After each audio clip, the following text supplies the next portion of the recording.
హే viewers, మా ఊరికి అద్దంకి అయితే చాలా దగ్గరండి. అక్కడ ఎగ్జిబిషన్ పెట్టారని చెప్తే మేమందరం అయితే వెళ్ళాము.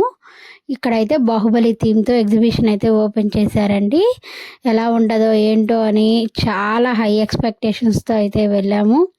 అక్కడికి వెళ్ళేసరికి మా గాలి అయితే పోయింది. ఎగ్జిబిషన్ థీమ్ అయితే బాగుంది, కానీ లోపల అసలు ఎవ్వరు ఒక్క మనిషి కూడా లేరండి. మేము ఒక 15 మెంబర్స్ వెళ్ళాము. సో మేమే ఉన్నాము. స్టాల్స్ కూడా అసలు ఎక్కువ ఏమీ లేవు.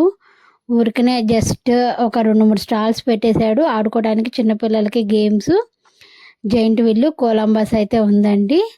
నేనైతే ఫస్ట్ టైము అసలు జనాలే లేని ఎగ్జిబిషన్ అయితే చూశానండి.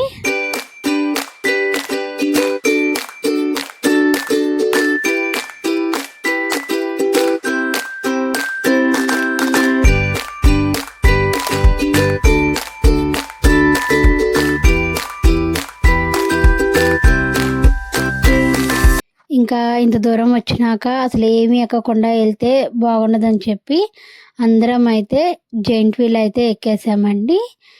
చాలా బాగుంది ఎక్స్పీరియన్స్ అయితే. కానీ ఇట్లా ఖాళీగా ఉంటే ఆ ఎగ్జిబిషన్ మజా అనేది ఎవరికి రాదు. సో మేమైతే ఇంకా పైకి వెళ్ళినాక ఇలా చిన్న చిన్న పిక్స్ అయితే తీసేసుకున్నాము. మా వదిన, మా అన్నయ్య, ఇటు పక్కనేమో మేము ఇంకా చాలామంది అయితే ఎక్కాము జైంట్ వీల్లో.